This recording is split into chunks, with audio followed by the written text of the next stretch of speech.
Con esta charla inauguramos aquí en el Fondo de Cultura Económica Ecuador la primera jornada de pensamiento crítico, filosofía y teoría, pues en gestión y propuesta de la Escuela de Pensamiento Crítico Las Babas del Diablo. En la escuela estoy súper orgullosa de que estén aquí porque es muy interesante poder tener espacios de reflexión, de comunicación y de diálogo sobre la filosofía. Y para abrir esta charla tenemos pues a Diego Chamorro, quien es parte de este grupo de la Escuela del Pensamiento, y la charla de hoy es acerca de los espectros de la teoría literaria en la Academia Ecuatoriana. Sin más, le cedo la palabra a Diego y bueno, esta siempre es su casa y los esperamos con mucho gusto.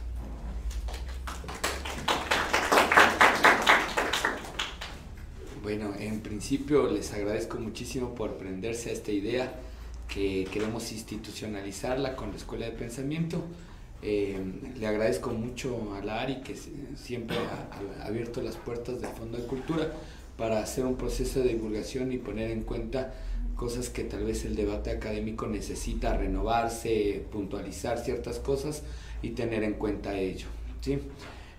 Como ustedes tienen ya la agenda, van a ver que va a haber personajes muy interesantes en las siguientes semanas también, que son, bueno, muchos de ellos fueron profesores también míos de la universidad y que les tengo fuerte cariño y que también tienen todavía muchas cosas que decir para el restablecimiento propio de la academia, que sería muy importante poner este restablecimiento o poner en relevancia tópicos que a veces no se los ve, sino que están muy afuera del medio, ¿sí?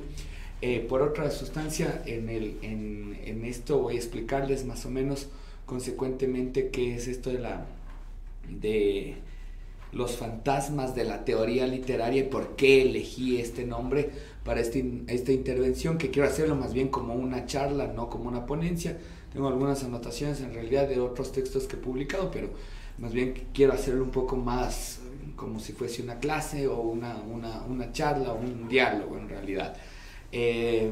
Principalmente voy a tomar como referente lo que vendría a ser el contexto de la ejecución de la materia en sí como disciplina, teoría literaria, y también como una materia o un currículum universitario, cómo fue la inclusión de ello en donde yo aprendí teoría literaria, que fue en la Universidad de Buenos Aires. Entonces más o menos les voy a contar la historia de cómo fue el asunto y que tiene un cierto paralelismo de lo que es la coyuntura de la teoría y la crítica y el ejercicio de la teoría y la crítica en el ámbito de la Academia Francesa, ¿no?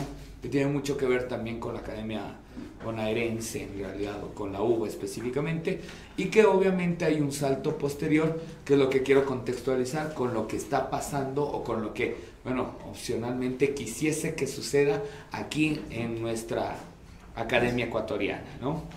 En principio buscaría ver muchas de las condiciones de qué es esto de la teoría, ¿por qué lo llamamos teoría literaria? ¿De qué sustancia tendría la teoría literaria? ¿Y por qué tiene el enfoque o qué hablo en cuanto a los fantasmas, ¿no? Dando relevancia o más o menos contextualizando el asunto, me apego a cierta cultura de la deconstrucción, en la cual hay un texto de Jacques Derrida que se llama Los espectros de Marx, ¿ya? En Los espectros de Marx, Derrida inicia haciendo una sociabilidad de una frase connotable que está en el Manifiesto Comunista, que dice específicamente: hay un espectro que está rondando Europa y que es el espectro del comunismo, ¿no? Como la fuerza de una fantología o del fantasma, ¿no? Y lo hace correlacionado en su estudio con obviamente el espectro, el fantasma que se le presenta a Hamlet en la tragedia Hamlet y que viene a ser como un proceso de restitución del padre hacia el hijo pidiendo una determinación de vendetta, ¿no? Aquí Derrida juega mucho con esta condición de un resto, de un espectro. ¿Qué es lo que define Derrida? Que Derrida define al espectro, al fantasma, como algo que está pero no está, ¿no? En esto funciona mucho la deconstrucción. La deconstrucción amplía el margen o extiende ese margen limítrofe para no conceptualizar o encapsular, si es que se quiere, un concepto o no sé, la generación de un concepto o algo por el estilo, ¿no? Para ello, entonces, a mí siempre me llamó la atención este texto. Este texto es un poco tardío, es un texto erigido en el 92, más o menos. Es un texto tardío porque ya toda la gente que quería hablar del marxismo ya lo habló, ¿no? Entonces Derrida fue como un poco, si es que se quiere, reteniendo un poco para después empezar a encarar esto, ¿no? Y cuando habla del espectro, la fantología, o cuando habla específicamente de lo que viene a acontecer como ese resto, como esa presencia y ausencia a la vez, es lo que permite para la deconstrucción jugar en un entre. Pensemos en la idea de un balcón, ¿no?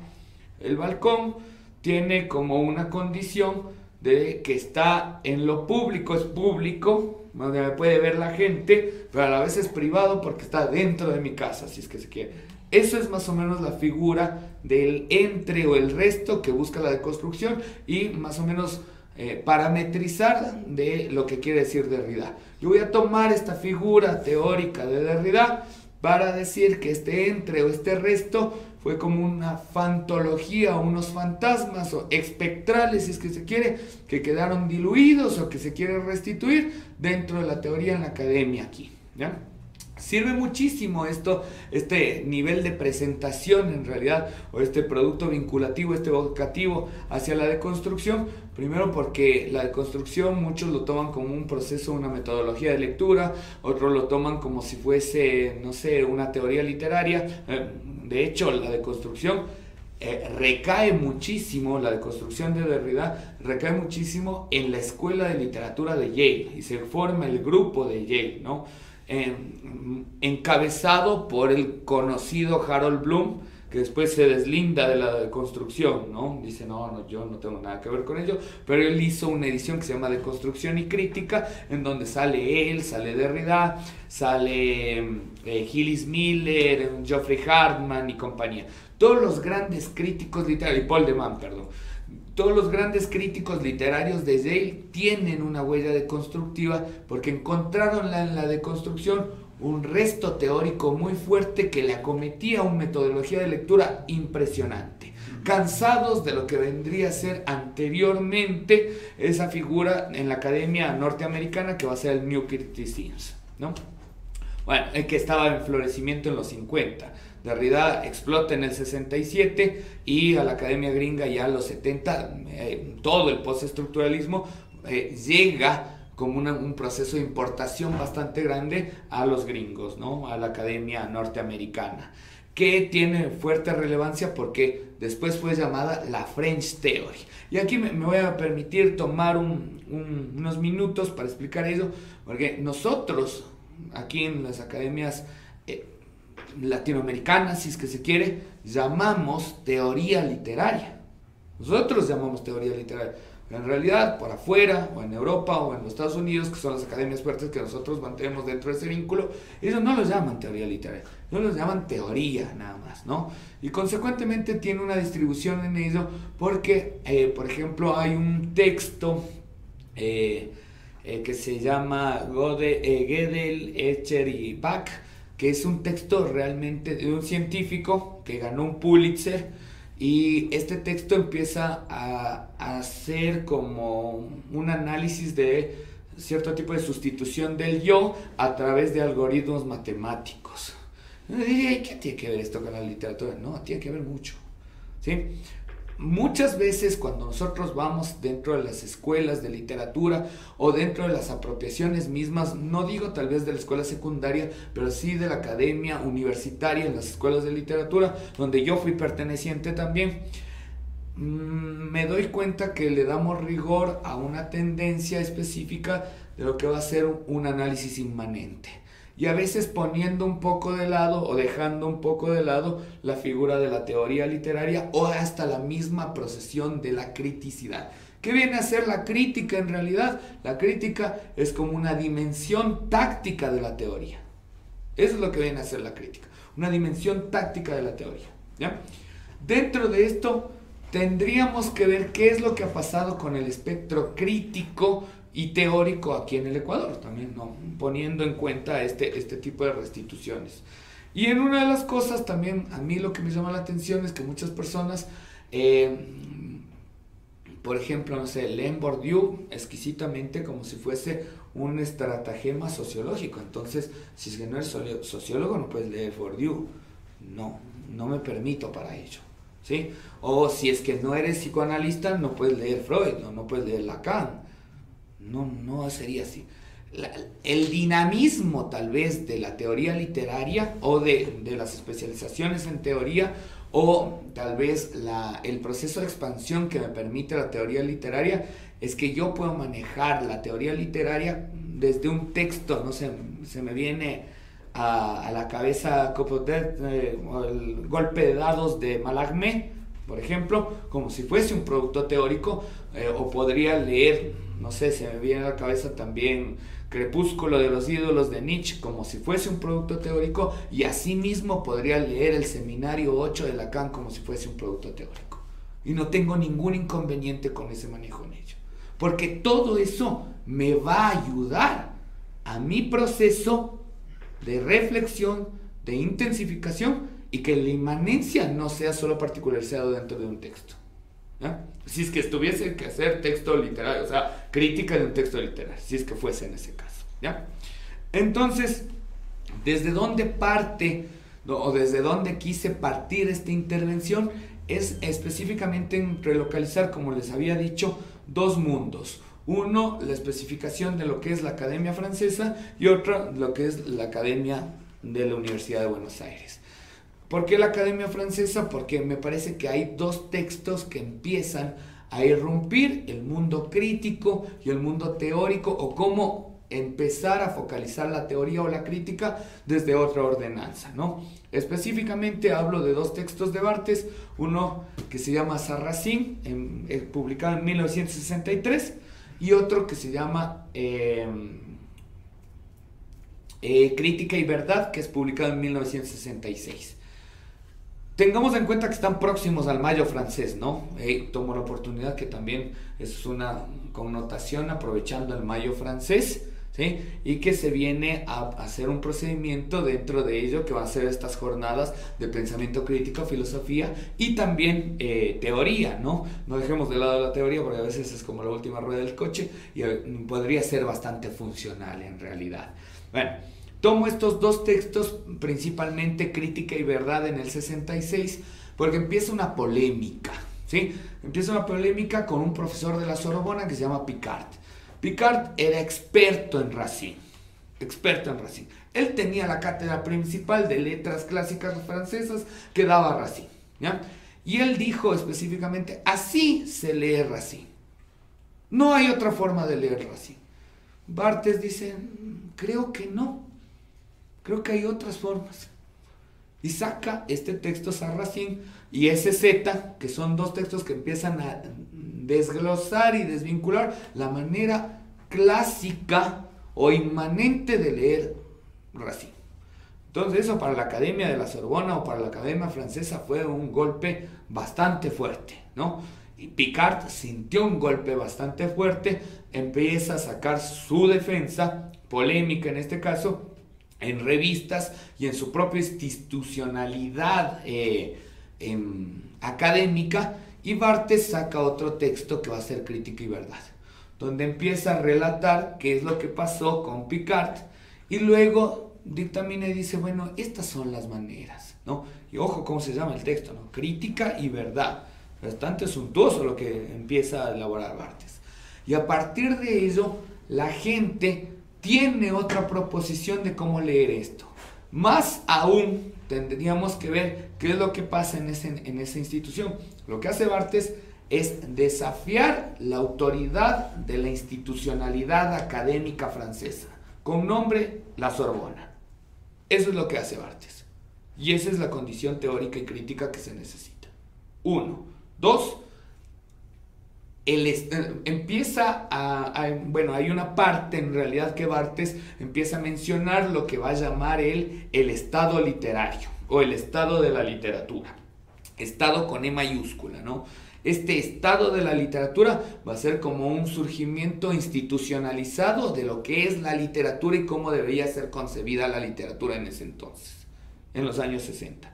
Y esto tendríamos que tener en cuenta que lo que dice Barthes es que tiene, o bueno, más o menos lo que leo en este caso, es que tiene una linealidad o una correspondencia relacional entre el estado de la literatura con el estado francés. ¿Ya? Y para esto hay una ganancia. Bueno, Barthes es parte del estructuralismo y luego va a proceder a ser parte del postestructuralismo, si es que se quiere en este caso. Y lo que hace Barthes es no solo con su texto de Crítica y Verdad imponer una condición de desautorizar a la institución Sorbona académica, sino también apelar a un producto de crítica a lo que va a ser la institucionalidad del Estado francés. Esto conmocionalmente con el Mayo francés, el Mayo del 68, pegó luces abrasivamente, ¿no? ¿Para qué tomo este ejemplo? Porque Barthes demostró con ello que la tendencia que él demandaba, que de lo que se llamaba la New Critique, o la nueva crítica, si es que se quiere, se empieza a instaurar no como un procedimiento de moda, porque todos los detractores en ese entonces, en los 60, en Francia dijeron, no, esto es una moda, no pasa nada. Picard va a seguir siendo Picard con su gran nombre institucional en la Sorbona y Barthes no va a pasar nada. Ahora mi pregunta sería, conocemos más bien a Barthes, ¿no? No conocemos los textos de Picard en realidad, ¿sí? ¿Y de dónde empieza ello? De hacer una restitución o una deconstrucción, si es que se quiere, tratar de deconstruir el mismo proceso académico que se mantiene, pero por una condición de necesidad. ¿Cuál era la necesidad? Que no solo hay un método de lectura. ¿Cuál es la necesidad? Que no hay una verdad absoluta. ¿Cuál es la necesidad? Que la misma academia necesita un remesón, y necesita un remesón a partir de la teoría. ¿Ya? Ahora, salto un poco el charco, voy al puerto de Santa María del Buen Aire. En Santa María del Buen Aire, la cátedra de teoría literaria específicamente se instituye en el año de 1900 como teoría literaria, ¿no? Se instituye en el año de 1984 con el profesor Enrique Pezzoni y Jorge Panizzi. ¿Por qué se instituye esta materia como primera materia de teoría literaria? Porque desde antes, desde el 82, que no es parámetro cualquiera, se empieza a poder hablar acerca de ello. ¿Por qué? Porque hay la restitución de la democracia. Cuando estuvieron ellos en dictadura militar, se prohibió cualquier tipo de materia que tenga incurrencia en cuanto a crítica y a teoría, cualquiera que fuese. Entonces, no se podía topar eso, ¿sí? La gran institución en Argentina de crítica en el siglo XIX, si es que es posible, se va a llamar Ricardo Rojas, ¿no? Y Ricardo Rojas saca un manual de cómo leer, por ejemplo, el Facundo, de cómo leer, no sé, el Martín Fierro y todos los textos como instituidos de la Academia Argentina, ¿no? Y todo el mundo tiene este proceso como si fuese una verdad casi de los universales y particulares que alguna vez habló Platón, Aristóteles lo restituyó y Kant siguió como una normativa de la razón, ¿no? Y a veces nosotros tenemos como implantado ello, ¿no? ¿Cómo viene a cambiar esta formulación? Porque hubo dos personajes que a mí me parecen trascendentes. Uno se llama Josefina Ludmer y otra se llama Beatriz Arlo. Y estas dos mujeres muy propositivas, académicas increíbles, grandes profesoras, excelentes críticas literarias, incentivan a toda la gente que hagan algo que se llama la Universidad de las Catacumbas. ¿Eso qué quiere decir? En el año, creería finales del 77, inicios del 78, ellos crean una institución que se llama la Universidad de las Catacumbas. Es decir, toda materia que sea enfocada o textos de teoría literaria que vayan a ser restituidos estaban denominados ahí. Pero no se podían reunir en la universidad, no se podían reunir en el edificio de la Facultad de Filosofía y Letras. Se reunían en cafecitos, por ejemplo, o se reunían en casas de profesores, o se reunían en casas de personas que estén interesadas en ello. ¿Y qué vincula ello? Una necesidad. La gente, en este caso, después de un proceso opresivo muy grande que va a ser la dictadura militar argentina, que tiene un cauce de 30.000 desaparecidos, con una cifra bastante obscena, demanda una aglomeración de que la gente quiere poner en cuenta las cosas y tratar de entender qué es lo que está pasando, ¿no? Y eso da la Universidad de las Catacumbas, que en el año 1985 se instituye la cátedra de Ludmer, que va a ser teoría 2, ¿no?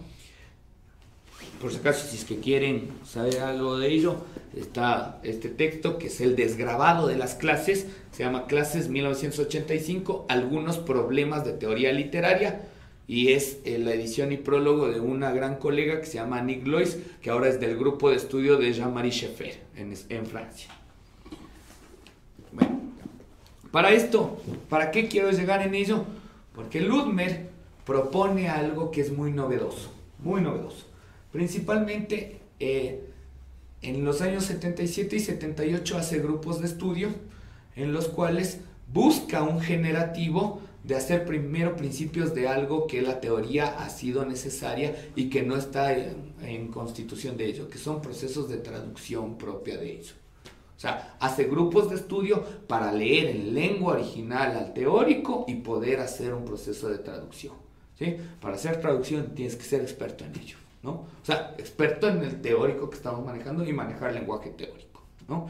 Y eso es lo que empieza a connotar también a que se una otro tipo de gente y empiezan a llamar, agarrando el modelo francés de Barthes en el 66, que empieza a modular el New Critique francés, que no fue una moda cualquiera, sino que ya para el 77 tuvieron 10 años de vigencia muy grande, en donde el 77, 78, más aún en el 85, el estructuralismo y postestructuralismo francés empiezan a ser casi la condición de los regentes académicos, teóricos de toda la academia europea y norteamericana, ¿no? No fue una moda cualquiera, es algo que está restituido y grande.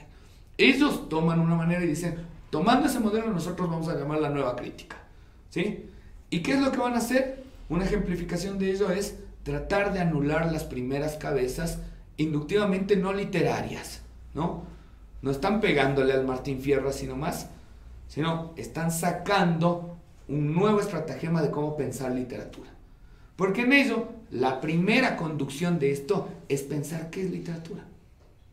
¿O qué hace que esto sea teoría y no una opinión cualquiera? ¿No? Esas son como las primeras preguntas que se inducen para empezar a hacer teoría literaria, ¿ok? Y luego de esto, nosotros tenemos un bloque muy interesante, ¿no? Acá en Ecuador sucedió algo parecido, ¿no? No en teoría, pero sí en posicionamiento de grupos literarios, ¿no? Estoy hablando específicamente de los sánsicos. ¿Por qué se llamaban sánsicos, no? Conocemos las samsas, ¿no? ¿Qué era la samsa? La reducción de las cabezas, ¿no? En los años 70, acá en Ecuador, empieza a ser una vindicación lógica de ciertos modelos desde afuera para empezar a asociar y empezar a, no sé, voy a utilizar la palabra de Platón, simulacro, para hacer una procedencia, no una copia, sino un simulacro de lo que estaba pasando en los modelos literarios de afuera, ¿no? Teniendo en cuenta que nuestra herencia literaria estuvo fuertemente aclamada dentro de la proposición de la narrativa, obviamente por la generación del 30, de un realismo muy fuerte, y la isla aparte, que va a ser Pablo Palacio, ¿no? Y al otro lado tuvimos una fuerte, lo que, no sé, yo llamaría como un fuerte tiempo de producción poética en Ecuador, en donde está obviamente toda la generación de Capital, que duró muy poco, obviamente por decapitados, y al otro lado lo que va a ser el posmodernismo, el mal llamado posmodernismo ecuatoriano, con Jorge Carrera Andrade, Gonzalo Escudero y Alfredo Gangotena, ¿no? llega posteriormente a estas grandes cabezas icónicas que tuvieron mucho que ver. Si nosotros vemos las tres figuras, tanto Jorge Carrera Andrade, ¿no?, como, no sé, Alfredo Gangotena y el otro Gonzalo Escudero, los tres diplomáticos, viven en Francia, vivieron en Francia.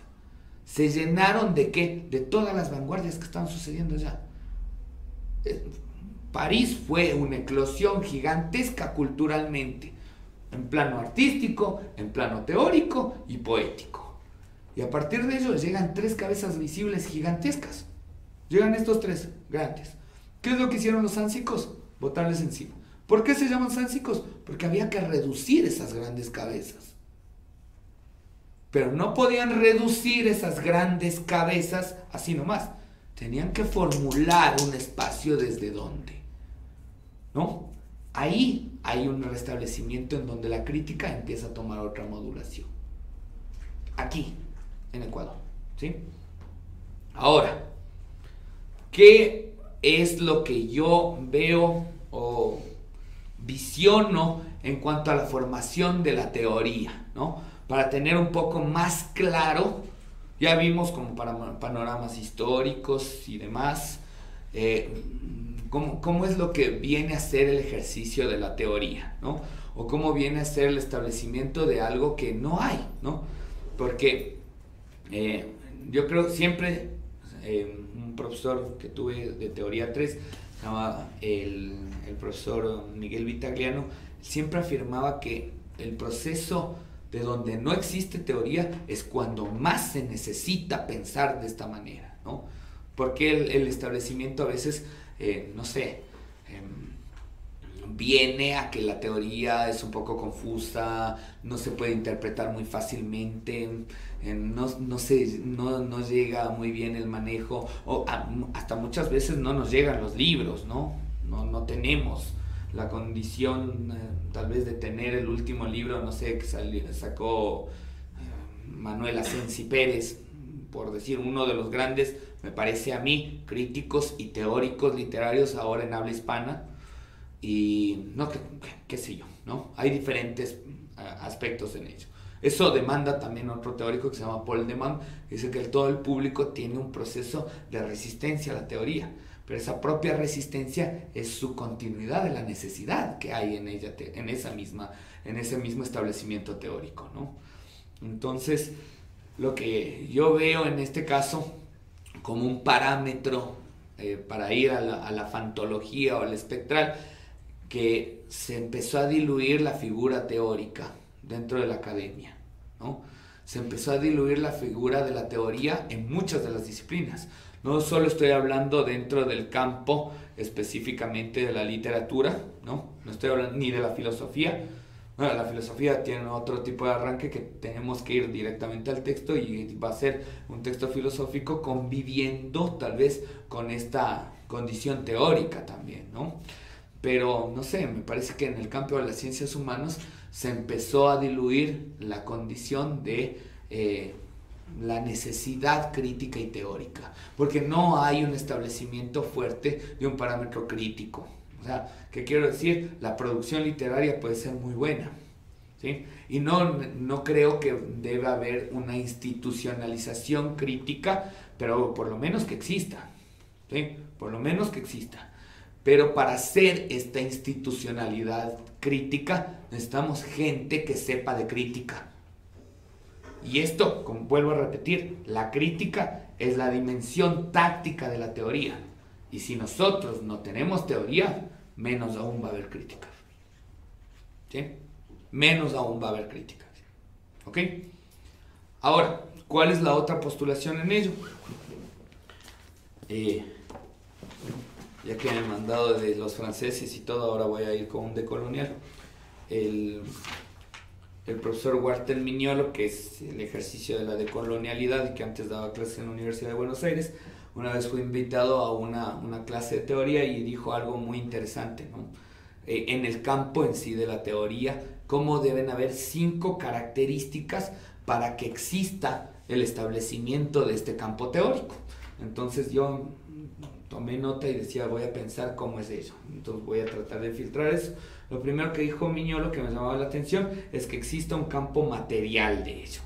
Que existe un campo material. El campo material en mi disciplina van a ser los estudios literarios, ¿no? Los estudios literarios. Para otras disciplinas pueden ser, qué sé yo, la psicología, el psicoanálisis, la sociología y demás, ¿no? Dependiendo del caso, la filosofía, si es que fuese. No. La segunda característica que maneja Miñolo, que también me llamó mucho la atención, dice que debe haber un objeto de estudio, ¿no? Este objeto de estudio, obviamente, es el corpus o el recorte dentro de ese dominio de estudio, que para nosotros va a ser el texto literario, porque otra de las condiciones que más se busca o que se atañe es que a veces, no sé, dentro de la academia, propiamente aquí hablo, ¿no? Aquí el profesor académico universitario de literatura específicamente te dice, no, pero la teoría no nos sirve. ¿Por qué tenemos que leer teoría si podemos leer, no sé, Medardo Ángel Silva? Yo nunca estoy diciendo que dejemos de leer Medardo Ángel Silva. Yo nunca estoy diciendo que dejemos de leer Borges o que leamos el Atahualpa Guañuy o esto. No, no. El aparato tiene que estar. Un aparato literario que tiene que estar. Y tenemos que conducirnos a ello. Ese corpus, ese recorte para nosotros va a ser una obra literaria, pero para otras personas pueden ser casos, no sé, en psicología o en sociología puede ser un establecimiento lógico de un acontecimiento histórico, no sé, se me viene a la cabeza, ¿no? La tercera característica que viene a ello dice que tiene que tener un nivel de integración teórica, que yo digo que es una codificación de nociones y conceptos. ¿Qué es esta codificación de nociones y conceptos? Cuando uno está leyendo teoría, tiene que basarse dentro de estas formulaciones. Primero, la teoría siempre se va a hacer en un mecanismo. La teoría no es dócil, es incómoda, es violenta, es virulenta, ¿sí? Incomoda, es pesada, no le gusta a la gente, ¿sí? Bueno, a unas personas así como yo, por ejemplo, ¿sí? Somos raros, entonces tenemos que buscar ese plan. No sé, alguien tiene que hacer el trabajo sucio. Pero esta codificación siempre tiene que estar establecida, que nunca va a surgir por un mecanismo cualquiera, como instituido históricamente, si es que se quiere, ¿ya?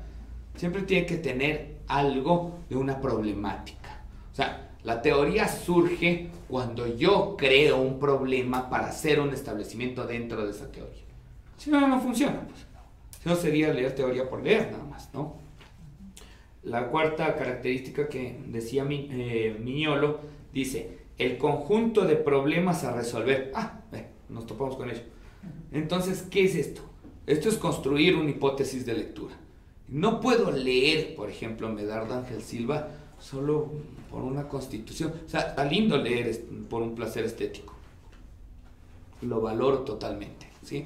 Pero cuando se hace en la academia, por ejemplo, dentro de la restitución universitaria, nosotros debemos leer a Medardo Ángel Silva, pero con un norte, pues. Alguna hipótesis tiene que salir de ello. Porque si yo vuelvo a replicar lo que anteriormente me había dicho, no sé, por dar en cuenta una clase, a mí me dio Medardo Ángel Silva en la universidad, el doctor Julio Pasos Barrera, que le respeto, lo quiero y lo admiro un montón, pero también yo tengo también algo que decir de ello, de esa lectura de Medardo Ángel Silva, ¿no? Y por último, la quinta, dice que tiene que haber una contingencia histórica. Y para mí esto se traduce en una gravitación del contexto en el surgimiento del desarrollo de la teoría. ¿Qué quiero decir con ello? Cuando nosotros estamos haciendo un proceso de reflexión teórica, tiene que tener una conducción hacia ello. Y ahí es donde parte algo que se llama la multidisciplinariedad, porque eso es lo lindo de la teoría. La teoría es multidisciplinaria. Y si es que yo necesito, para dar un ejemplo, ¿no? Mikhail Bakhtin, gran teórico ruso, ¿sí? Como un postformalismo ruso, él para hacer, en un texto muy lindo que les recomiendo, que está aquí en Fondo de Cultura Económica, se llama Problemas a la poética de Dostoyevsky, ¿ya? Un libro pequeñito, está en breviarios, que es fantástico y que tiene una conducción de algo. ¿Qué es lo que hizo Bakhtin? Leyó a Dostoyevsky, ¿no? Y lee la teoría de la relatividad específica, ¿sí? Einstein. Agarra, estaba en boga Einstein en ese año, estamos hablando de los entre el 15 y el 20, que es la teoría de la relatividad específica, lee la teoría de la relatividad específica y Bakhtin dice, voy a crear algo genial en cuanto a ello. Porque el producto de la teoría de la relatividad específica ponen a temblar dos constituciones que para la física son increíbles. Uno es el espacio y otro es el tiempo. Como si fuese, en este caso, la modulación del tiempo, un espacio en movimiento. Es lo que hace Einstein. Eso se le viene a la cabeza, obviamente, a mi amigo Bakhtin. Bakhtin agarra esto y dice, fabuloso, fabuloso. Esto, para literatura, para Dostoyevsky, se va a llamar cronotopo. ¿Ya? Que es una condición, no es solo la unión del tiempo, lo cronológico, con la topología o el topos del escenario. No es una constitución, o sea, el cronotopo es una constitución teórica más aguda con ello, que tenemos que pensarlo a través de esto. ¿Qué le sirvió para ello? Einstein. Si uno me dice, ¿qué vamos a leer de Einstein que tenga que ver con la literatura? Mucho. Todo nos puede servir, ¿sí? Y de ahí podemos tomar mucho de, no sé, se ve bien para hablar dentro de otras proposiciones. Hay una fuerte cantidad de estratagemas teóricos y críticos que van a venir del marxismo, específicamente de la lectura del Capital. Entonces leo el Capital de Marx, 5, 8 tomos, y luego puedo constituir un ejercicio crítico de acuerdo a ello. Ejemplos de eso hay full. Raymond Williams, Marxismo y Literatura, ¿no? Antonio Gramsci, Literaturas Nacionales, ¿no? Terry Eagleton, Introducción a la Teoría Literaria. Terry Eagleton también, Marxismo y Crítica Literaria. Vuelvo a Raymond Williams, Lectura y Crítica. ¿Sí? Ingleses y gringos que empezaron a leer el Capital de Marx dijeron, vamos a hacer con ello también un ejercicio de crítica, ¿no? Hereditarios de ello mismo, el mismo postestructuralismo, un poco, no sé, tal vez tan hereditarios de los neomarxistas, sino también podría ser, qué sé yo, del Marx propiamente del Capital, junto con Nietzsche, hacen un cóctel buen, gran, explosivo, que sale por ahí, por ejemplo, Deleuze, ¿no? ¿Sí? Deleuze, que parecería que no habla de literatura, sí, habla mucho de literatura. Tiene un texto específicamente de Kafka, el mismo texto de Nietzsche, un apartado que se llama Acción y Reacción, y es un texto, un tratado de teoría literaria. Pero tenemos que tener en cuenta eso. ¿Cómo se da esa codificación? La codificación no está puesta. Eso es lo interesante de la teoría. Porque la teoría no es un impulso de que esté puesto, o normado, o clasificado, o estandarizado. La teoría es dúctil y yo puedo crear a partir de ello. Si no, dejaría de ser teoría, pues. ¿Sí? Y por otro producto, ahí acabo lo de Miñola. Voy a ver algo que a mí me llamaba mucho la atención, que mencionó Ludmer en una clase, que se llamaba las problemáticas de la denominación de la disciplina, ¿no? También las categoricé en 5 partes. La 1 dice, ¿por qué hablar de teoría literaria y no teorías literarias? ¿Ya? ¿Por qué hablar de teoría literaria? No es un universal, por si acaso, ¿no? No es una única teoría literaria. Existen dentro de la... Si nosotros hablamos, por ejemplo, a mí me tocó dar un curso en la Católica acerca de teoría literaria para una maestría, y lo primero que se me puso a pensar es que la teoría literaria es un invento bastante novedoso en realidad, ¿no? Digamos desde los años 20 en adelante, si es que sería siglo XX. Pero luego me puse a pensar y digo, bueno, en realidad, por ejemplo, si yo leo las Confesiones de San Agustín, estoy en un tratamiento de narratología, de cómo se debe concebir el tiempo, por ejemplo, ¿no? O si leo la Crítica del Juicio de Kant, también tiene un estratagema de teoría literaria, si es que se quiere, ¿sí? Pero teoría en sí, como espectro lógico de ello, vendría desde los 20 en adelante, ¿no? Desde el formalismo ruso, ¿no? Y para ello, ¿por qué hablamos de teoría literaria y no teorías? Porque toda esta consecución, tanto el formalismo, el estructuralismo, o no sé, el marxismo, vienen a constituir una condición que va a ser la teoría literaria con mayúsculas, si es que se quiere, como disciplina, ¿sí? Que antes no estaba constituida, ¿sí? Y aquí es muy difícil hablar de teoría literaria en sí, porque en la academia no existe también una materia en sí dentro de los cursos de grado que se llame teoría literaria, ¿sí? No ha habido, si es que quiere. Yo que estudié letras en la Católica, de repente, por ejemplo, no sé, tuve muchas semióticas, pero no me dieron teoría literaria como materia. Y eso a mí me llamaba la atención, ¿no? O por ejemplo, tengo una literatura nacional, tuve la oportunidad de recibir literatura rusa, una profesora increíble que le admiro muchísimo, que se llama Ekaterina Ignatova. Ignatova manejaba mucho lo que era el formalismo ruso y ahí nos dio unas pastillas de formalismo ruso, ¿no? O sea, leamos Tristan Todorov, la antología de formalismo ruso que hay ahí. Ya, bien, pero eso no es en realidad estudio de teoría. ¿Por qué? Ahí voy a la segunda, al segundo campo de ello, que la teoría literaria no debe confundirse con la historia de las teorías literarias. Eso no es, ¿ya? ¿Por qué?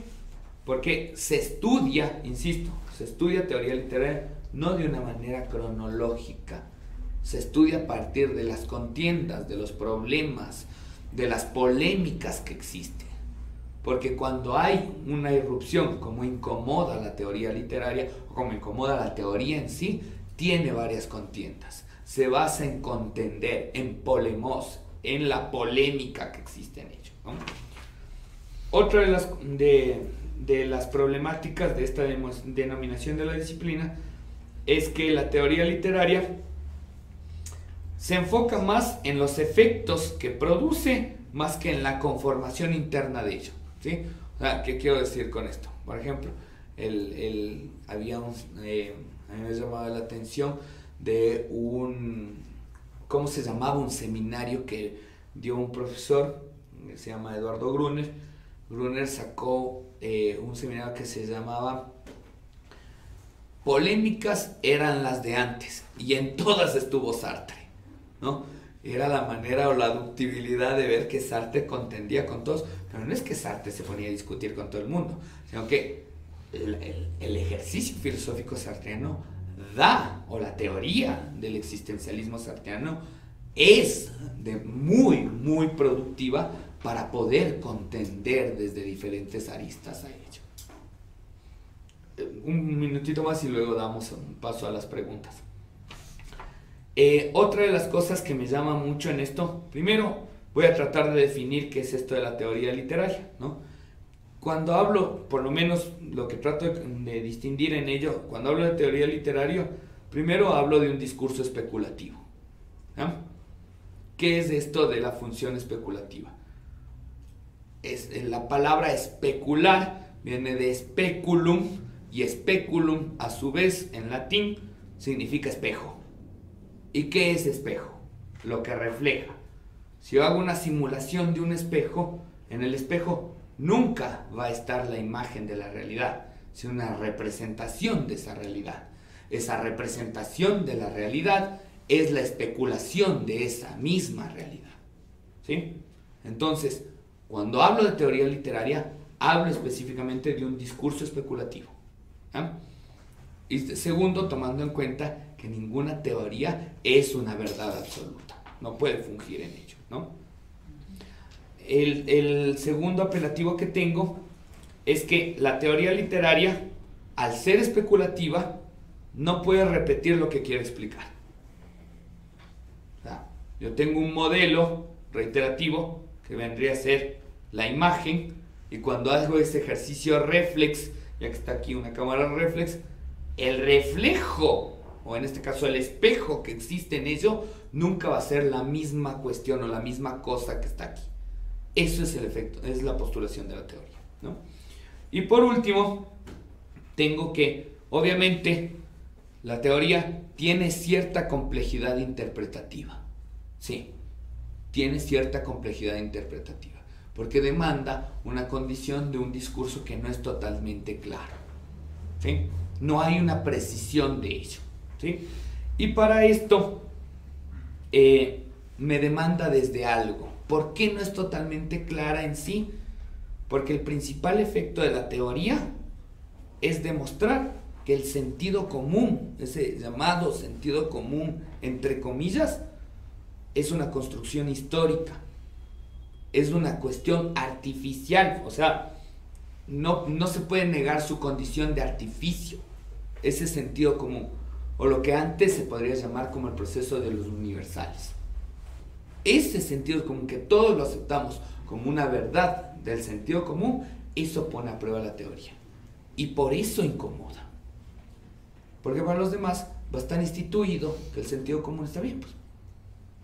Y la teoría no se va a quedar en ello. Viene y le hace un remesón. ¿Ok? Y además, este sentido común, para mí, creería que viene a ser como una apariencia, o sea, como crea o hace una formulación de tener una apariencia de ser natural, ser orgánico. Como el sentido común, entonces está re orgánico el asunto. Y la teoría viene a ser una remesa. El ejemplo de ello es todos los procesos de teoría feminista que hay, pues. Esas vienen y dan justamente en la función de que no existe ese sentido común, ¿no? Entonces, obviamente, para mí ese sentido común es como un mal condensado, como una licuadora ideológica. Cuando hay este parámetro del velo ideológico, ahí es donde la teoría tiene que actuar. Pero la teoría vendría a ser el quitar ese velo ideológico, para que el sentido común no pueda ingresar ahí. ¿Sí? Y por último, a ver, veamos cómo estoy de tiempo, porque si no, me saben hablar. Está bien. Por otra de las cosas, me pongo a pensar algo que a mí me ha llamado la atención siempre ello. Primero, ¿de qué está hecha la teoría literaria? ¿No? Entonces, la teoría literaria conjuga, ya que estamos hablando de esto del sentido común, se conjuga entre dos cosas. La teoría literaria se va a conjugar primero por el rigor de la práctica universitaria.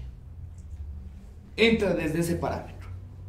Porque cuando nosotros entramos dentro de la academia universitaria, estamos forjando un proceso de especialización en los saberes que se tiene ahí, ¿no? Entonces, cuando ingresamos a ello, se da esta parametración de un rigor, vuelvo y repito, rigor de la práctica universitaria, ¿sí? Ya establecida anteriormente, y también, obviamente, lo que diría, no sé, como ese agravio de poner de lado lo que habíamos llamado el sentido común. Entonces está como un versus de dos cosas, ¿no? Un rigor universitario, pero en contra de ese sentido común, ¿sí? Entonces, veo que hay dos instancias en este caso, ¿no? La número uno, las dos instancias de la teoría, es primero su propia práctica, ¿no? De la propia determinación de, no sé cómo explicarlo, cuando uno ingresa dentro, no tampoco vendo que todos leamos teoría, ni mucho menos, pero cuando uno ingresa a este mundo, es bastante interesante el seguir haciendo esa restitución de hecho. ¿Qué hago? O sea, la práctica de la teoría te hace buscar más función de teoría.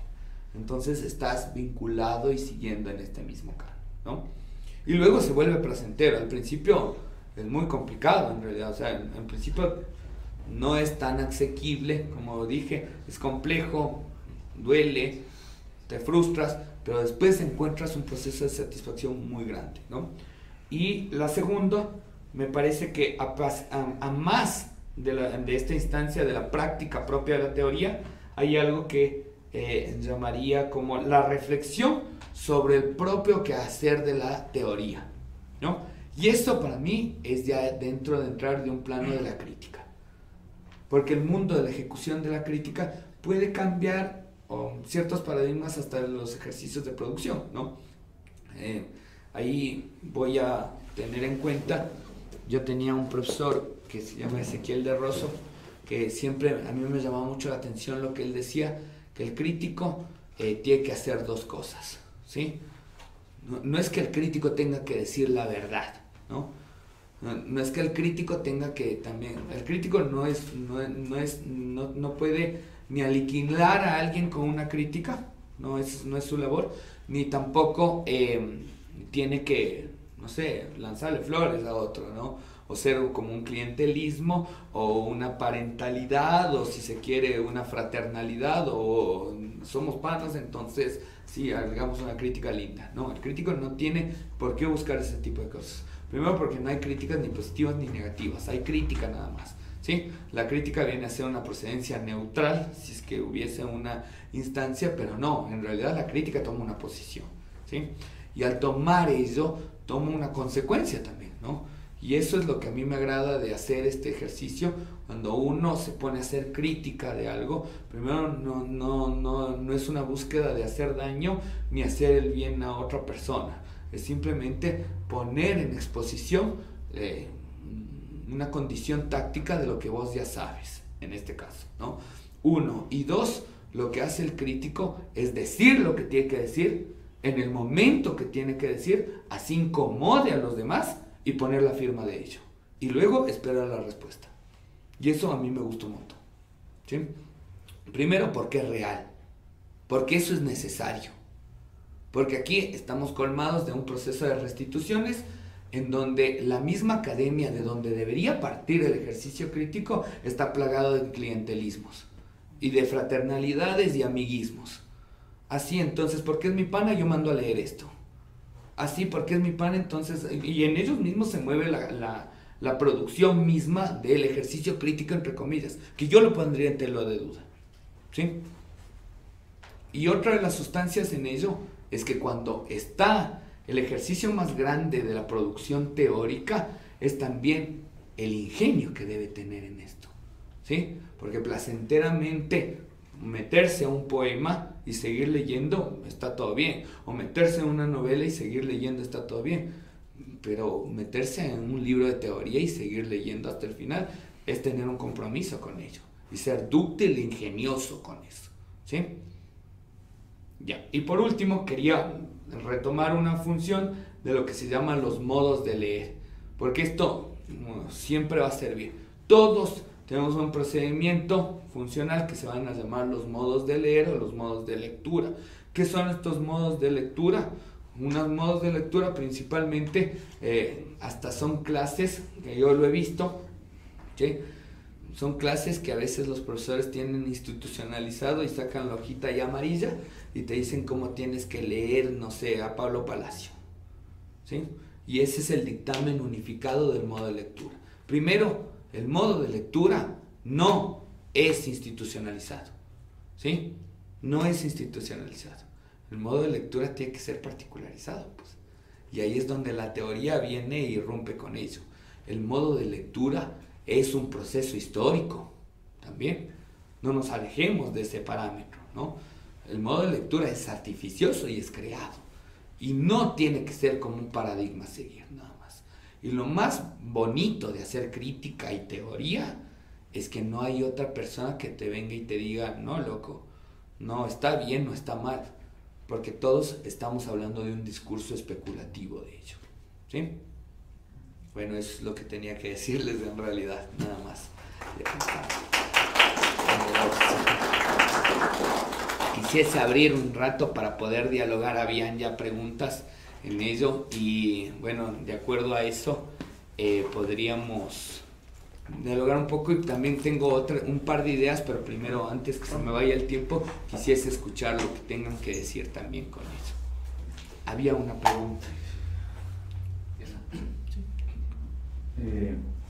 Pareció chévere lo de Ignolo,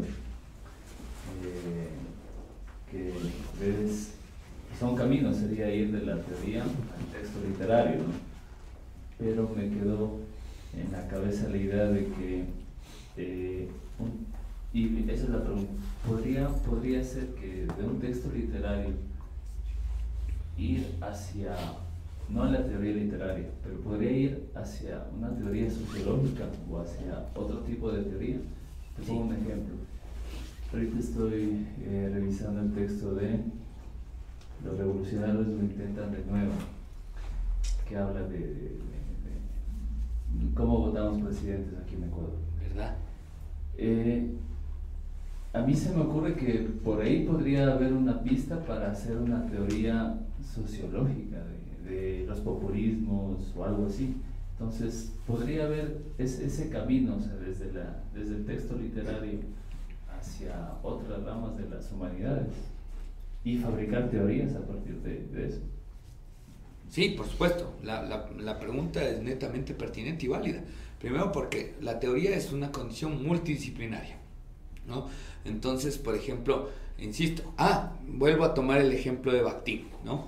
Bakhtin no solo leyó a Einstein en este caso, sino que él descenebró las partituras de Johann Sebastian Bach, por ejemplo, porque él fue el creador de la polifonía y saca algo que se llama la polifonía en la novela, desde la música, y teorías específicas de textos literarios hay full.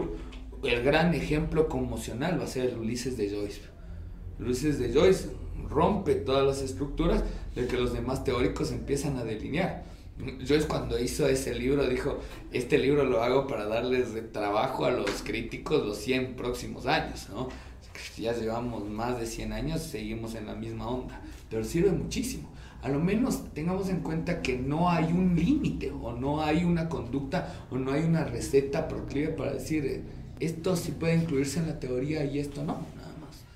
Eso es lo bonito también de producir en ello.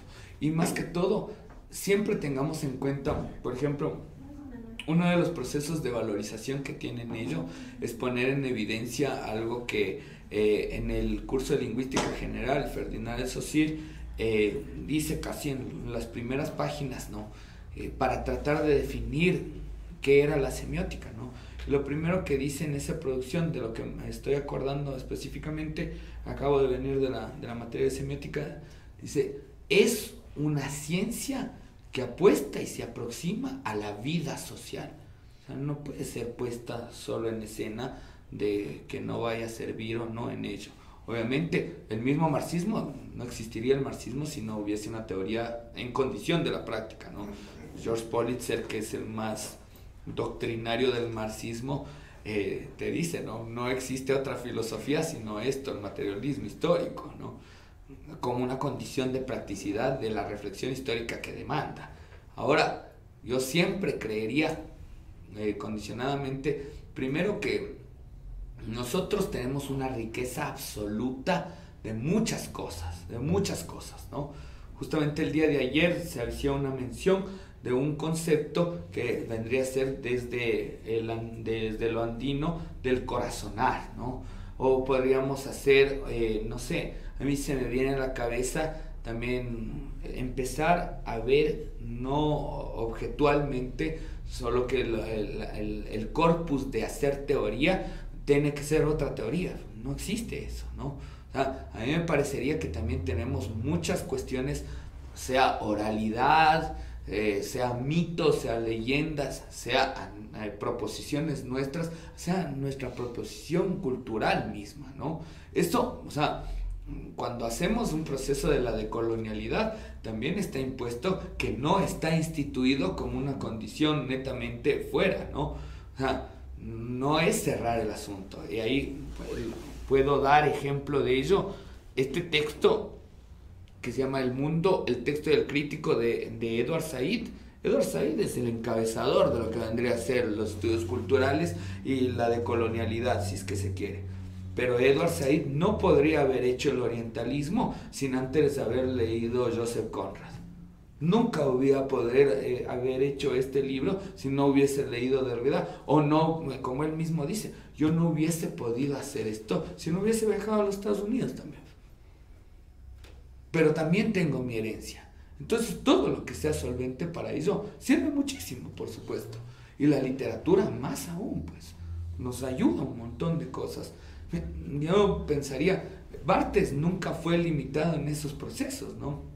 Él, para tratar de hacer ejercicio teórico, sin ser semiólogo, viaja a la China y fue una explosión de todo lo que vio. Y él hace un texto de teoría funcionalmente de su viaje a la China, ¿no? Que se llama El Imperio de los Signos, ¿no? O en otro de los casos, saca la cámara lúcida al encontrar en un cajón fotografías que había tenido su madre guardada. saca esas fotografías y dice, de aquí voy a teorizar. Aquí no hay un lineamiento. Y es lo bacán que no hay una practicidad de ello para hacer teoría ni crítica. Y eso sí hay algo como hacer la práctica, ¿no? Ahí rememoramos a Sartre de lo que sería como la posición esencial, no, sino lo que haces, eres lo que haces. Entonces, si estás haciendo, estás formulando y estás en ese vínculo. Ahora, mi llamativo en este caso, primero no cerrarnos, ¿no? No cerrarnos que la teoría es algo feo, porque generalmente está en esas proposiciones. No digo que sea simple, la vida no es simple también, ¿no? Pero, insisto, si uno tiene una proposición en ello y se inmersa dentro de este mundo teórico, luego va a ser bastante, no sé si resignificante o no sé si placentero en sí, pero lo que sí sé es que te va a dar otro cambio de perspectiva de cómo ver el mundo.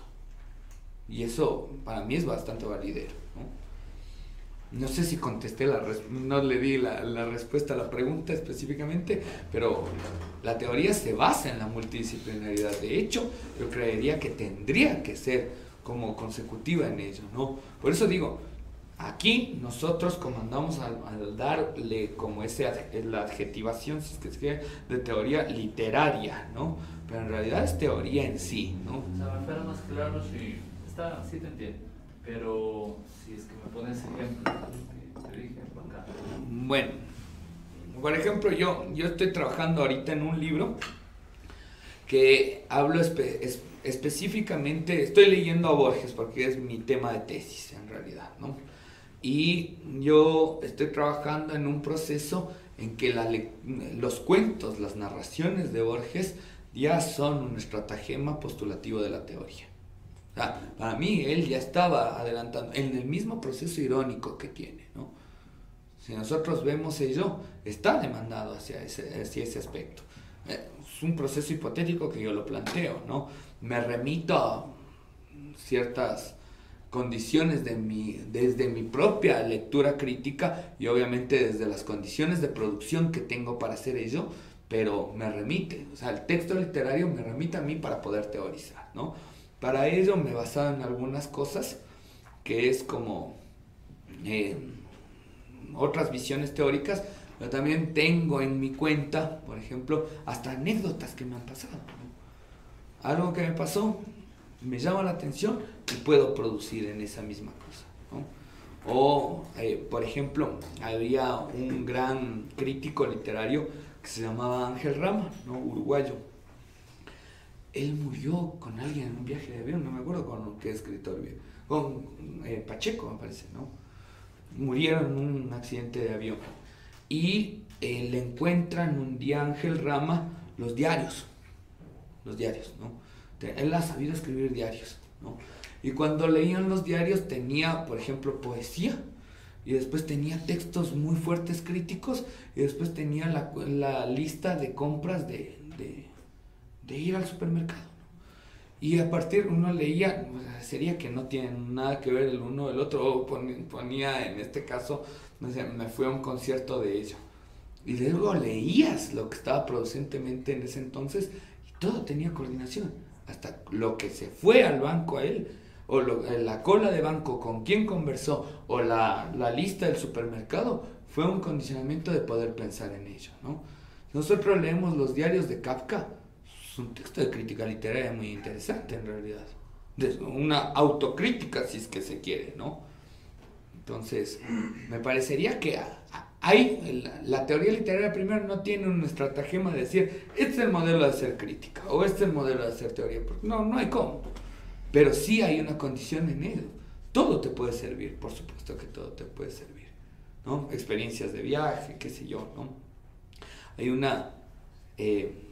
para mí es una gran exponente de la crítica literaria, no sé si llamarlo totalmente, es ecuatoriana, pero más elaborado dentro del canon argentino, que es la Dani Alcíbar, que también va a estar en estas charlas el 24 de mayo, va a estar la Dani aquí justamente, Ella hizo una producción teórica muy interesante, una producción crítica muy interesante dentro de la Academia Argentina también, porque los dos estudiamos allá, y la Dani habla acerca del paisaje y del viaje. Y tiene una restitución porque ella misma viajó, pues. Y hace esa conglomeración de cómo es mi practicidad con ello, ¿no? Yo nunca veo que en ninguna procesión, en este caso, y más que, bueno, para mí la historia del Ecuador es muy rica en todo, ¿no? Es riquísima en condiciones de que todo lo que nos ha pasado hasta parece ficción, pues. Parece totalitariamente ficción, ¿no? Un día yo hablaba allá en Buenos Aires con una persona y me decía, nosotros tuvimos en 8 presidentes en una semana. Yo tuve 6 presidentes en un amanecer, ¿no? Y parecería de locos. No, es así. Y eso mismo nos podría pensar. Ahora, todo tiene que ser consecutivo como sea el manejo del corpus que yo tenga, ¿no? Si bien es cierto que me puede servir, no sé, una fotografía o me puede servir una experiencia, tiene que tener una restitución argumentativa de todo lo que puedo poner en ello, ¿no? Porque si no, puede ser un poco desfachatado hasta cierto punto. Sí. Por favor. Bueno, no sé, tal vez siguiendo un poco de esa misma pregunta, yo creía que también desde el campo psicológico hay ejemplos sumamente ricos en ese sentido. Me parece que Lacan en el seminario 6 hace un análisis bastante fuerte de Hamlet, Claro. y también tiene un seminario que es el seminario sobre La carta robada robada de Poe. Claro. O sea que la literatura sí puede volverse teoría, sí se puede teorizar a partir de ese ejercicio. Totalmente. También el Ulises de Joyce, que en ese campo Lacan lo desglosa bastante amplio en ese sentido. Bueno, Freud hace de Miguel Ángel también, ¿no? Miguel Del Ángel. Moisés de Miguel Ángel. O de Da Vinci. O de Da Vinci, ¿no? Y en ese sentido, tal vez buscar esta aproximación no solo de la teoría literaria, sino algo más allá como la teoría del arte, ya que como se mencionó ayer, como el tema de la pintura, de la escultura, que no significa en sí una figura, sino más una marca o una huella que se deja, y a partir de eso se puede teorizar. Creería que más que pregunta como comentario, que también se puede estructurar o buscar vías a partir de esa lógica, de no solo quedarse con la literatura, sino también ampliar el tema con el arte. Bien mencionaste el tema de cómo desglosar estas notas, esta ópera. Me parece que hay bastantes ejemplos de eso, incluso por parte del cine. Zizek hace un análisis sumamente exhaustivo de obras como Hitchcock. La guía perversa de la ideología y la guía perversa del cinema ideológico también, ¿no? Y eso como Están comentario. pendientes. Gracias. No, sí, por supuesto. Y me parece muy pertinente porque el arte promueve en ejercicio de producción teórica y crítica, ¿no? Eso es totalmente de acuerdo, ¿no? Y insisto, la categoría de teoría literaria en sí es un apelativo que nosotros lo manejamos acá desde esa instancia, ¿no? Pero de ahí es teoría, ¿no? O sea, por ejemplo, hay un libro de Bourdieu que se llama Las reglas del arte. En las reglas del arte tiene una asociación de la teoría de los campos intelectuales, ¿no? De los campos funcionales, de lo que no solo sociológicos, ¿no? Sino más allá aún. Entonces, a mí el arte es la apertura natural para pensar, porque eso es lo que hace el arte, ¿no? El arte lo que hace es cambiar y transformarse, y que cuando te transforma también hace un producto de reflexión, más aún dentro de ese medio, y sirve para teorizar, por supuesto, ¿no? Había preguntas. Sí, como justo siguiendo lo que dijo él, y yo también estuve... Me acuerdo. Entonces, como partiendo de eso que planteaba ayer sobre la estética y el juego que, o sea, la ficha que es en el juego de la representación, por ejemplo, me hace pensar también, te quería preguntar, ¿cómo tú ves las políticas que establecen los discursos de los géneros, por ejemplo, los géneros literarios o los géneros del arte? Porque, por ejemplo, yo soy artista y estudié eso y me entendí un poco de qué se trataba ese discurso, pero a veces cuando, o sea, al menos cuando escuchaba hoy o ayer, es como que veo que se plantea que el arte como disciplina, o tal vez como, sí, como una disciplina que tiene varios géneros, tiene una suerte de libertad sobre muchos asuntos en donde se pronuncia, pero aún así pienso mucho que las representaciones están ajustadas por unas políticas que se vienen estableciendo por los discursos de verdad de todos estos mismos géneros que envuelve el arte. Entonces veo como una acción retroactiva en donde se reitera y se reitera, pero al final muchas de esas políticas y las formas en que se aprueban vienen de criterios que siempre se anclan en la centralidad desde el imaginario de la vanguardia y Europa, por ejemplo. Entonces, no sé, cuando tú hablabas hace un rato de otras posibilidades de géneros literarios, como podría ser la oralidad o otros referentes para construir la crítica en este caso, desde la teoría después de una crítica, veo que hay como, o sea, es un efecto muy a largo plazo. Entonces, hasta que ya llegue el momento donde, por ejemplo, ahora todo el mundo habla de Corazonar, y hace 3 años nadie le cachaba tanto al Patricio Guerrero, me parece que hay como unas apuestas que siguen siendo muy estéticas, como en ese momento de la reflexión en donde puede la crítica leer o el público en general leer. O sea, creo que es un lenguaje que se va enarbolando en un mismo discurso de verdad, lo que te decía ayer del Rama, no, perdón, sí, de Ángel Rama. Ajá, de ese ejemplo de cómo se constituye una sociedad que va siguiendo y va reiterando ese discurso, ¿no? Entonces, ahí te digo ¿cómo es que esas políticas cómo se podría hablar críticamente de esas políticas que se vienen construyendo en ese proceso de translocalización del discurso del que se está como constantemente generando diálogo? Bueno, creería que ahora nosotros en cualquiera de las premuras que se está haciendo, sea el estudio particularizado, y eso hay que dar un establecimiento propio de ello, ¿no? Una de las cosas que se ha buscado, por ejemplo, para hablar del producto literario, era la autonomía de la literatura, ¿no? Y luego se habló de posautonomías de la literatura y también de la autonomía del arte, o visionar qué es arte, qué no es arte y qué corresponde. Y en cuestión de los géneros, ahí yo recomendaría, por ejemplo, leer un texto que se llama La Ley del Género de Jacques Derrida, ¿no? En donde él hace un establecimiento que no existe, una delineación estereotípica de un enclaustrar así, este género y este género así, sino más bien hay una condición de romper ese margen o esa limitación del género propiamente, ¿no? Una de las cosas. Y dos, creería yo que también, por ejemplo, para dar un ejemplo, en la Facultad de Filo y Letras de allá de la Universidad de Buenos Aires se da Teoría 1. Y en Teoría 1 no es que entra solo la gente que va a seguir literatura, ¿no? Entra la gente que va a seguir antropología, educación, sociología, filosofía, letras obviamente, letras clásicas, historia y demás. Todos entran a ese círculo primigenio, ¿no? Que es teoría. Insisto, les llamamos teoría literaria, pero no está encasillada dentro de esta condición. A mí me resulta drástico porque a lo que me dedico, ¿no? O sea, específicamente tengo esa convivencia entre lo que va a ser el campo literario y el campo filosófico, y que para mí, por ejemplo, el puente entre estos dos es la teoría. Y es donde yo me siento mucho más, no sé, cómodo, si es que se quiere, ¿no? Pero ahora el régimen estético va a estar ahí, siempre, ¿no? Nosotros podemos hablar de estética a partir de ¿qué? La lectura de Hegel, de la estética de Hegel, ¿no? Pero podemos leer Pierre Sorlin, las estéticas del audiovisual, por ejemplo, o qué sé yo. Todo va cambiando dentro de esos paradigmas, no sé. No te puedo dar una respuesta optimizada de que ahora va a cambiar las cosas o sí o no. En realidad, lo que sí se puede hacer, primero,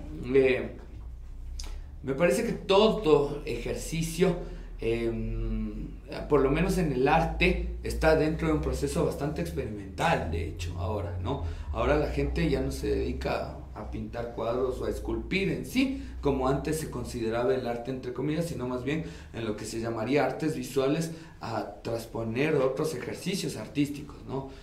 El mapping, si es que se quiere, como un proceso de diseño y que tiene una condición artística, o lo que es el performance, o lo que es el arte conceptual, ¿no? Y ese arte conceptual, hasta dónde llega esta parametrización del arte, o lo que después de Duchamp se puede llamar el ready-made, ¿no? Que hay unos lentes y puede ser una obra de arte dentro de un museo. Entonces, el arte ahora está en un proceso muy experimental, muy fuertemente experimental, dentro de esta cosmovisión que se está relativizando ahora, ¿no? O que se está construyendo dentro de esta condición. Pero te diría, por ejemplo, a mí me parece que en literatura ya no se hace eso. El experimento más bien se dejó. Ya no hacen novelas como las de Joyce. Ya no quieren hacer novelas como las de Joyce. Quieren hacer más bien una novela de ¿qué? Que haga un proceso de producción y que se venda. Y ahí no sé si se queda dentro del plano estético nada más. O sea, dejan la fuerza experimental, ya no hay una vindicación en ello, sino más bien hagamos una novela que se pueda vender, ¿no? Hablando de esa misma estratagema, lo novedoso de ello, o sea, para hacer crítica de arte también hay que tener en cuenta muchas otras proposiciones, porque el espectro artístico se hace gigantesco, ¿no es cierto? Y ya conviven muchas otras cosas, ¿no? Como, insisto, el performance puede mezclar todo. Puede mezclar hacer una pintura ese rato, puede mezclar una puesta en escena, puede mezclar, qué sé yo, hacer un discurso, un proceso retórico, o ejercer, no sé, como un acto performático teatral, o tocar música, o lo que sea. Entonces, me parece que en realidad se amplían las líneas del margen en cómo conceptualizar el arte. A mí me parece re positivo en realidad. Que sea cambiante y que no que tal vez el público no esté nocional en ello y rompe muchas cosas, ¿no? Como por ejemplo, se hacen obras de teatro que antes el teatro estaba demandado como una condición de visualización, ¿no? Ahora se hace teatro para ciegos, ¿no? Y específicamente no son los ciegos los que van al teatro, sino que es la gente que quiere tener una hipersensibilización de otras cosas, ¿no? Entonces el arte también tiene ese juego de cambio, cosa que también debería ser conceptualizado en ese mismo estilo, ¿no? Me arriesgo, por ejemplo, no sé, uno de los grandes teóricos que yo veo, no sé si llamarlo teóricos o críticos de arte, para mí se llama Jacques Rancière, ¿no? Podría estar como medio devaluado, así es medio anarco, qué sé yo, no lo restituye mucho, pero a mí es realmente interesante lo que postula Rancière. No solo, por ejemplo, en textos como la aestética, o sea, condicionar un límite de no esteticismo, ¿no? Sino también en modular desde que el aprendizaje está en otra revelación, maestro ignorante, por ejemplo, ¿no? Que cambia toda la virtud de cómo concebir otras cosas. O si es que se quiere el espectador emancipado, ya no tiene la virtud de que la obra de arte está aquí en el escenario, no, la obra de arte está desde allá. Ustedes son los que están haciendo esta proposición como un elemento artístico, si es que se quiere. Entonces, no sé, o hay otros tipos de figurativos como Didi Uberman, que ahora plantea un nivel de historicidad a partir de consecuencias de leer a Walter Benjamin, ¿no? Leo, un teórico que murió en los 40, ¿no? Si es que se quiere, y que ahora tiene un proceso de restitución, y desde ahí, desde el plano historicista que él tiene, puedo definir una nueva historicidad desde la estética, ¿no? Interesante postura, novedoso. Ahora, lo que yo sí llamaría, en este caso, es que también la producción artística tendría que llenarse en consecuencia también de otros espectros como lo que acabamos de hablar, ¿no? Leer Rancière no le viene mal, a nadie creería, ¿no? No le viene mal Didi Uberman, Guy Debord, si es que es posible, ¿no? Sorlin y demás. La verdad es que son gente que está trabajando en consecuencia de ello, ¿no? Y yo siempre he dicho,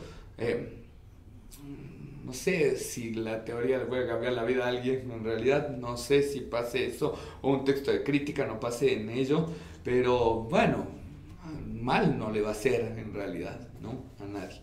Entonces, para ahí me parecería que si hay un espectro de renovación en muchas cosas, en cómo hacer la producción desde el estamento crítico, pero yo no sé en realidad si es que hay una institucionalidad del discurso crítico para que el artista o el escritor tome en cuenta ello. Yo no sé si es que hubiese, en otros países puede ser que sí, o sea, están pegados al ojo al crítico a ver qué está diciendo, no, a ver qué está leyendo, qué hace en esa proposición. No sé si aquí exista esta concepción. De hecho, generalmente la relativización de ello es que, no hablo del artista específicamente, pero sí puedo hablar de la escritura. Me parecería que el escritor le ve al crítico como un enemigo en realidad.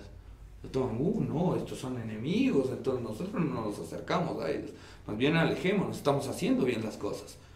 Yo no soy quien para decirle a nadie que está haciendo bien o mal en eso. Cada uno puede escribir, tiene que escribir lo que tenga que escribir. Insisto, la legalización o la coyuntura del crítico es poner en evidencia ciertas cosas, como poner las cartas sobre la mesa, ¿no? Como el ejercicio del tarot que se hizo hace unas semanas acá, ¿no? Se ponían las cartas sobre la mesa y el otro se revelaba qué es lo que le estaba pasando, ¿no? Eso me pareció muy intensivo, ¿no? No sé si pude contestar en realidad a lo tuyo. Por favor. Buenas noches. Yo realmente quisiera señalar como unas fisuras epistémicas que veo directas en la teoría crítica. Pues yo me topé con la teoría crítica por ahí en el año 2005-2006, ¿sí? Y a partir de eso me empezó una serie de, no llamemos de objeciones, pero es una serie de dudas frente a sus planteamientos y su presupuesto, ¿no? Digamos, si tomamos como punto de partida que gran parte del pensamiento contemporáneo avanza a través de categorías que van siendo resemantizadas a través del tiempo. Digamos, es uno de los ejercicios muy interesantes que hace la teoría crítica.